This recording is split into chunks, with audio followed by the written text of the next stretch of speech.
PNG happenings.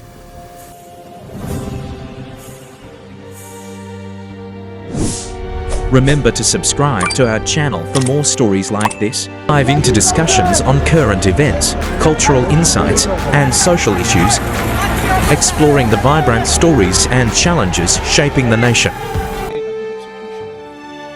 The districts just have to be given their funds across the board. Opposition, government, this nefarious practice of selective warranting has to stop. We can't play party politics, and it's about people. So, like in the Highlands, if they're going to be doing any sort of planting, they have to plant tapioca. They have to do that, and other drought-resistant crops that NARI has introduced. Now everybody's focused on getting water supply and the reticulation right. And they're blessed because the water source is from underground springs. There's an aquifer. So in a lot of the places, the water source is derived from an aquifer underground. So it continues to run even during a very, very dry season. So they're blessed in that regard. And these are things that only the local member who's been visiting the electorate will know and understand. So coming back to Sapuka's recommendation that coordination mechanism between national government, provincial government, and district through an emergency response body has to be there. So we really call on the government to be serious about. The Prime Minister said it on the floor of Parliament. Now he's got to take action. And you have to fund it. It has to be working. It has to be responsive, and it has to be effective. Then we'll be in a real strong position to mitigate the effects. For example, with the increased drought, there'll be more issues of dehydration affecting our people. Dysentery, diarrhea, just dehydration. So when they go into the hospitals, there has to be supplies there, adequate supplies to help them, rehydrate, to get sufficient medication to help them with diarrhea, with dysentery, and whatever other issues that arise from a lack of water supply. And this requires money. So the issues are serious, and it boils back down to how the government has effectively managed the budget. So we're calling on the Prime Minister to take a look at budget execution and then overall execution rates up to June 2026, which is halfway in the fiscal year, and then confirm whether we've hit 50% of budget execution, or are we still dwindling at 3%, 10%, 5%? What is it? Then it's about ministers really waking up. Like Sapuka said, everybody's in a slumber. We can't be in a slumber. The country's got a lot of real issues that are currently affecting it. So this is our call to the government to really take El Niño seriously, to look at the water issues that are affecting the country, the city. The opposition, through with Sapuka's foresight, called out the issue affecting the water pipes from Sogeri coming down. And then we had the Minister for State Enterprise, the Honourable William Duma, say that the opposition was, fear-mongering and just trying to, create a stir amongst city residents. Well, now the ABC's confirmed it. The New Zealand media's confirmed it. So how was the opposition fear-mongering? Someone's been eating all the money for operational maintenance. So this is why we can't allow corruption to continue, and we expect the Prime Minister to take a hard stance, and he can begin by sacking the Minister for Commerce and Industry and allowing an independent investigation involving the police and the Auditor General to come in and find out how $1 billion kina of the people's money was misappropriated. This is how serious it is. That's how much they used for the fuel subsidy program, which is going to run out anytime soon. So how much is going to be used for El Niño? And where's the funding for the national general elections? 10 months' time. It's not time to sleep. But everybody's running around like everything's all right. This is not only a country belonging to Abao district and Trabe district, and God bless us. It's a country that belongs to all Papua New Guineans. So everybody should take this very seriously. You have to start talking about it. And we expect the government of all people, the Prime Minister, to take this matter as one of national importance and then just help prevent a crisis. And that crisis is already here, and it's called El Nino. So thank you, ladies and gentlemen. Is there any other questions? Yes? In regards to the list of the payments made, could you tell us how much was already used up in the Commission and Industry Department for the SME funding?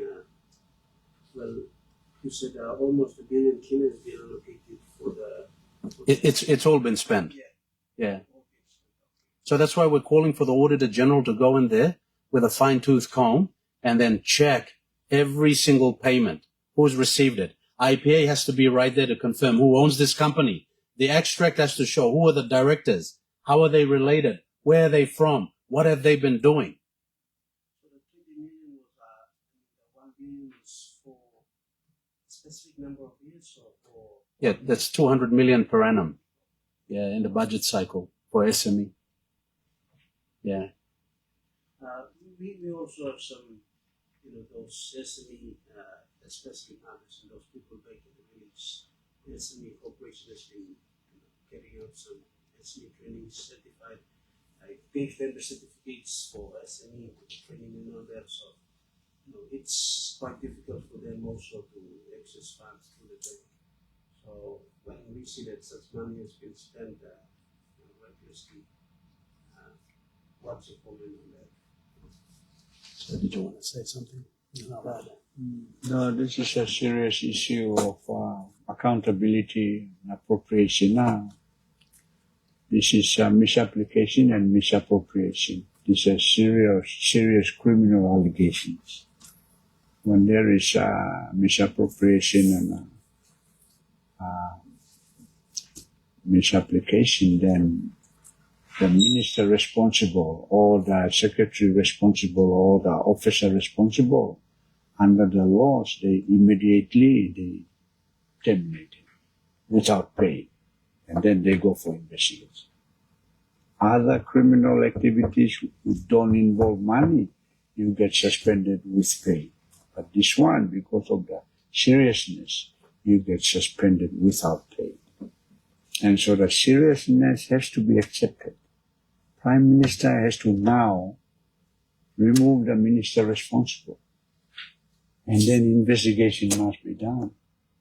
Because, that this government announced that they are going to allocate 200 million every year. They were very proud of it. And some of us accepted it willingly. For me, I put 1 million in Mama Bank. And it's still operating.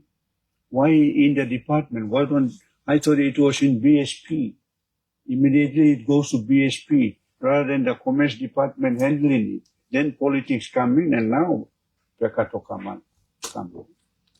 So I thought this was going straight to BSP. Mine went straight to Mama Bank.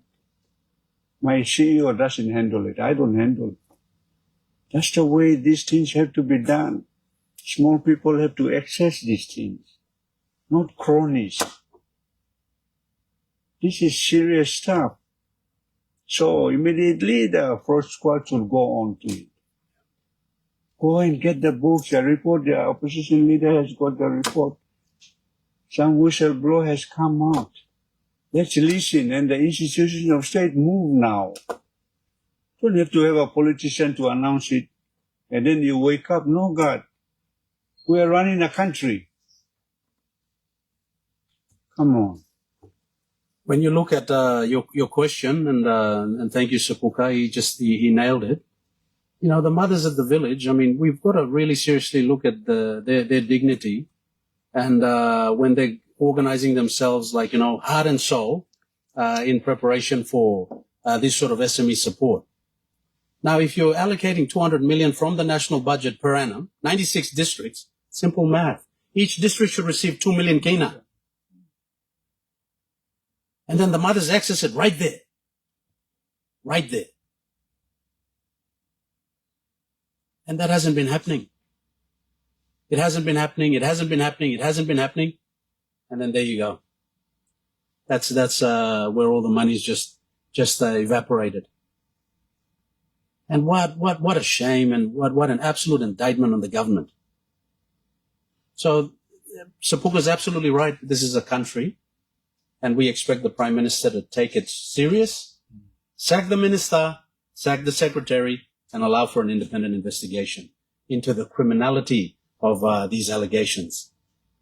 Because if districts have not received any SME funding, and we should have received 2 million minimum per annum, so now we should have been proud recipients of 10 million each since 2022, 2023, till now.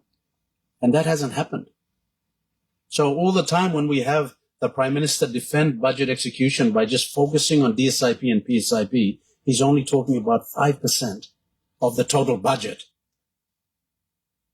So what about the 95%? There you go. What about the 95%?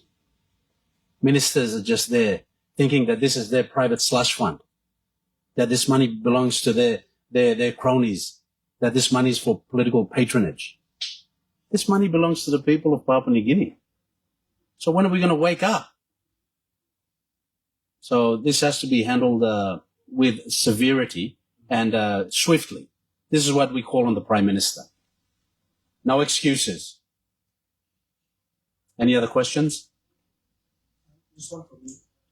You both mentioned that the Council has come out to talk about the 1 billion tuna that's evaporated into thin air. Apart from just calling on the Director General, will the opposition also be lodging a complaint with the ICAP? Well, that's a good question. I've already written a letter with all these people copied into it. The Prime Minister, Deputy Prime Minister, Ombudsman, Police Minister. So we'll expect their response by next week, and definitely we'll have to escalate. That's why we're here. It's the opposition. We're not here to make friends. So yeah, we'll escalate next week. But we expect the Prime Minister to be decisive and take action, because this is corruption. So a very good question. Any other questions? In relation to the ombudsman and the prosecution, last 3 weeks ago, John Kappa's commission and he worked out that the reports came out, it was free. So what's your confidence on the OFC and the public prosecutor? So did you have any comment? In terms of the jobs they're doing? Well, I mean, I'm a believer in our three arms of government, and they also are a believer in the independence. The legislature, which is the parliament, the executive, and the judiciary. And whatever is processed through the ombudsman, there is a clear line of process. And in this case, with the Honorable John Kappa, the referral came to the public prosecutor to make the final decision whether to advise the Chief Justice to establish a tribunal. And then she came out saying that John Kappa is now cleared. That's the legal process, and I respect that. I'm not someone who says the public prosecutor is wrong. Those are the processes that the whole country must accept, and us leaders must accept. And so I don't question the decision unless another authority, for example, the ombudsman, using the law to say, no, I think the public prosecutor erred, and so in the case of the Chief Justice, he referred it to the NEC, the appointing authority. All those legal processes must be allowed to be fully explored. Or, for example, if there is an individual who is not satisfied, they can also lodge another complaint to the ombudsman. So, or the police. So we got these institutions which we have established. And so we must respect them. And politics must never infiltrate these important constitutional offices. They must allow the independence to go through. Because, justice is very important for everybody. We want justice to be maintained. And the authority is the judiciary to maintain them. Legislature makes the laws. Executive government runs the government through programs, runs the country. Any other questions?